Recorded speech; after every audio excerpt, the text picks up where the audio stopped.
vamos a dedicar un tiempo para hablar sobre un tema muy importante.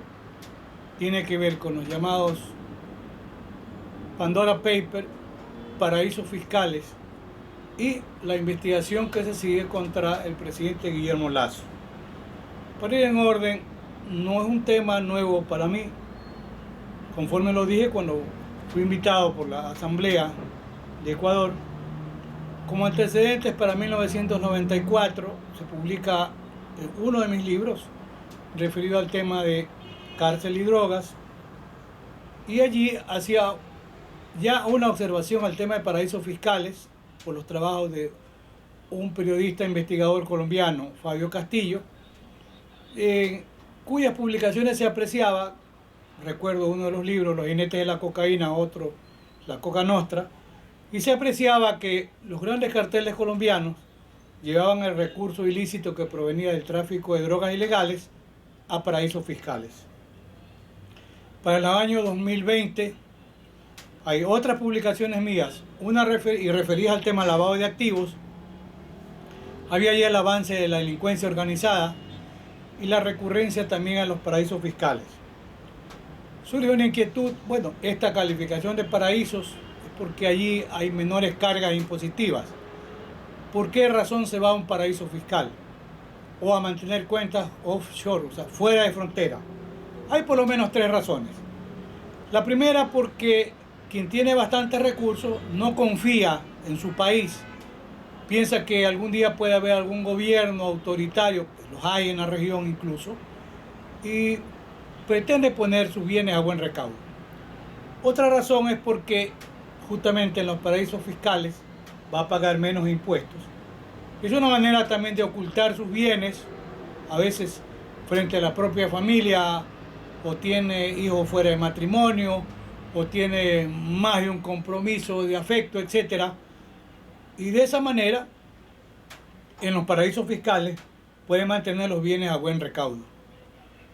Claro, también se recurre a los paraísos fiscales para ocultar bienes que tienen origen ilícito, que provienen de actos de criminalidad organizada, como cuáles: tráfico de drogas, tráfico de armas, la depredación de los recursos de los estados, que hacen más de un mal funcionario público, hoy hay el tráfico de personas, tráfico de migrantes, pornografía infantil. Es decir, son formas de la delincuencia organizada transnacional que obtiene muchos recursos para pensar que el tráfico ilegal de armas genera mundialmente alrededor de 800 billones de dólares y tráfico de drogas alrededor de 500 billones de dólares, que debe ser llevado en una cuantía muy importante a estas bancas que le permiten tener cuentas offshore en paraísos fiscales. Con razón el Papa Francisco ha dicho en algún momento: hacen mal, y hace mal un buen cristiano, en sacar sus recursos de su país de origen, donde la gente necesita que invierta. Y se pregunta el Papa Francisco y dice: ¿por qué ocultan sus bienes? ¿Porque tienen origen ilícito? No necesariamente. En unos casos sí y en otros casos no. También es cierto que quien evade impuestos, lo que es fruto de la evasión de impuestos, también lo puede llevar a un paraíso fiscal. Y ahí sí, el delito fuente sería la evasión tributaria y un delito final puede ser el lavado de activos, invirtiendo en lo que fuese, en propiedades inmobiliarias, en compra de acciones, en la bolsa, etc. Este resultado final, sin duda, constituiría lavado de activos porque hay una fuente ilícita en su origen que sería un delito de defraudación tributaria. Se pueden y es válido constituir fideicomisos, claro. Los fideicomisos, pues en el fondo es un contrato. Un contrato que en el que hay un fideicomitente quien constituye el fideicomiso, hay un fiduciario que es el que se encarga de administrar los bienes que constituyen el fideicomiso, y hay los fideicomisarios que son los que finalmente se van a beneficiar.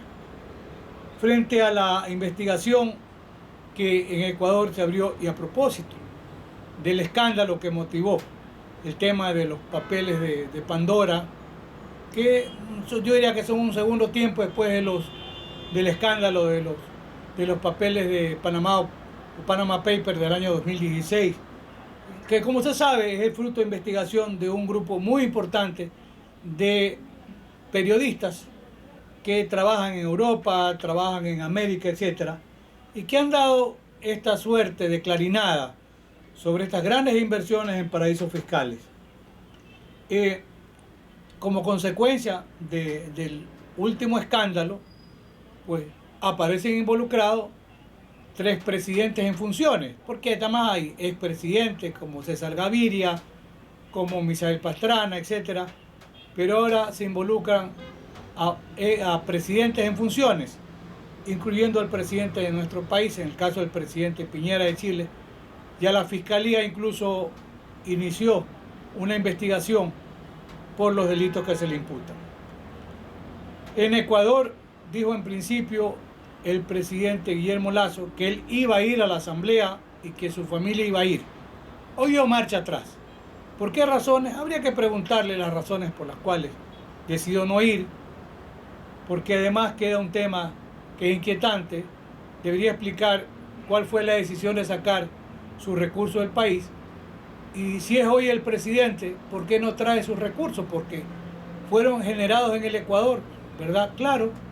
Y si dice que el Banco de Guayaquil, del cual es el accionista mayoritario, ha tributado alrededor de 500 millones de dólares, es el 25% de lo que significaron las ganancias. O sea, ahí hay una ganancia de alrededor de 1.500 millones de dólares.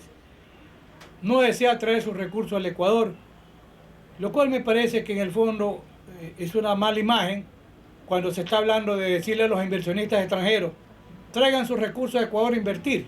Porque alguien podría preguntarle: usted quiere que yo invierta en Ecuador, pero si usted se llevó los recursos del Ecuador o no los tiene en Ecuador. Eso es un tema importante en función del país. ¿Por qué decidió no ir? Es su decisión, no quiere ir a la asamblea. ¿Qué es lo que debe investigarse? Para mí, sigo sosteniendo, la clave son los fideicomisos.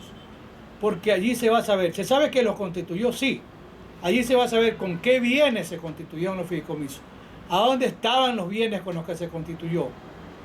Eso, ¿quién es el beneficiario de lo que los fideicomisos producen? ¿Él recibe beneficios o no? Los reciben los fideicomisarios que él reconoce que es su cónyuge, que son sus hijos. Y sobre los fideicomisos, hay que tomar en consideración, en ocasiones, sí debe tributarse sobre los beneficios que producen los fideicomisos en el Ecuador. Depende del lugar donde estén constituidos. Cuando se menciona a Dakota del Sur, Dakota no es un paraíso fiscal porque es una lista que al arbitrio decide o no estructurar el servicio de rentas internas. Como cuando se revisa el tema de la lista Falciani, uno aprecia que uno de los grandes bancos, creo que el tercer banco en el mundo, el HSBC, que está en Londres, pero que tiene filiales en Suiza y en otros lugares, no es un paraíso fiscal, pero es una gran lavandería, claro. Llegan recursos incluso que son depredados de un país que tiene dificultades como la India.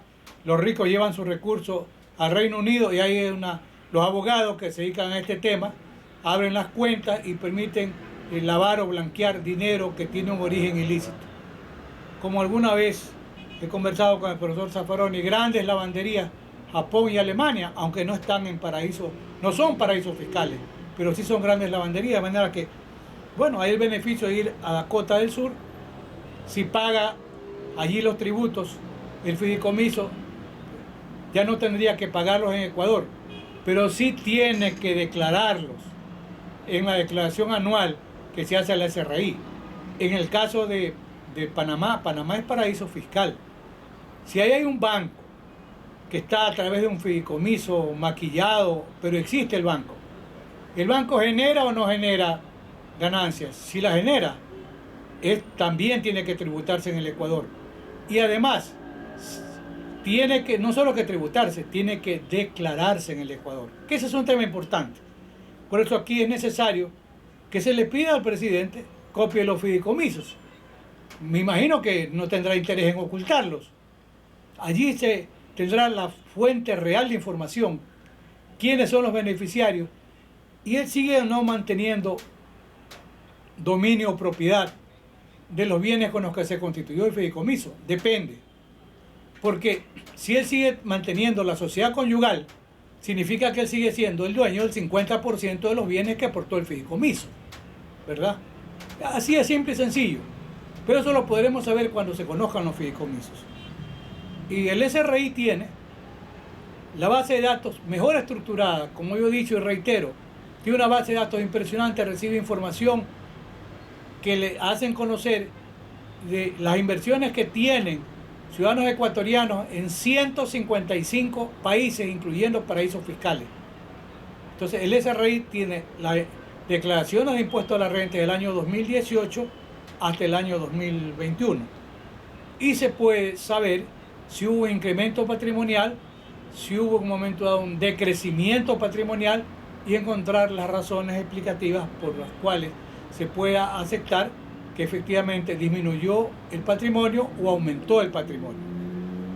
Y hay otras declaraciones juramentadas. Cuando se va a postular un cargo público, en las ocasiones que el hoy presidente ha intentado ser presidente de la República, están las declaraciones como candidato, habría que ver qué bienes constan en sus declaraciones. E igual, cuando hace la declaración ante la Contraloría General del Estado, debe constar de manera exhaustiva sobre qué bienes aún tiene la propiedad y sobre qué bienes ya no tiene la propiedad. ¿Por qué? Por vía de exclusión. Y aquí hay un tema también interesante porque en el año 2017, después de una consulta en la que mayoritariamente se dijo que no deben tener bienes en paraísos fiscales o inversiones los funcionarios públicos.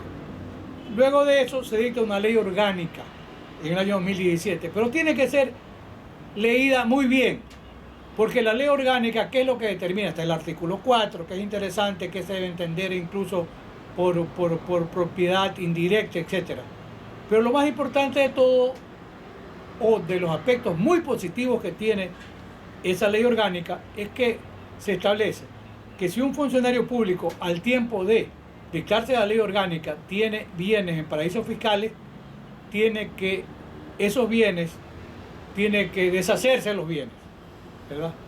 Vendiéndolos, donándolos, etc. Entonces tiene un año para cumplir. Y además allí se prevé en las transitorias que es prohibido que se transfieran los bienes a parientes hasta el 4º grado de consanguinidad o al cónyuge o a la cónyuge. Pero hay que tener la lectura correcta. Esa era una exigencia para aquellas personas que eran funcionarios públicos en el año 2017, que tenían un año para deshacerse de los bienes. Si como ciudadano común y corriente, Guillermo Lazo Mendoza, decide deshacerse de su patrimonio, ¿verdad?, constituyéndolo fideicomiso, y esto lo hace en el año, me parece que 2019-2020, él sí estaba legitimado para constituir como beneficiarios a sus hijos, a su familia o a su cónyuge. Esa no es una causal para decir que él quede inhabilitado de hoy seguir ejerciendo la presidencia. Por eso, esa es una lectura que tiene que ser bien apreciada. Pero para poder investigar si ha habido un delito de falsedad documental, de perjurio en las declaraciones, si ha habido una evasión tributaria, si ha habido un acto de testaferrismo o enriquecimiento incluso privado no justificado, para eso es indispensable contar con esa información, la del SRI, las declaraciones juramentadas que él hizo en las diferentes candidaturas al asumir el cargo, y tal vez tan importante como esto es que proporcione copia de todos los fideicomisos. De esa manera se puede hacer una investigación con objetividad que responda a la verdad histórica y a la verdad presente de los acontecimientos.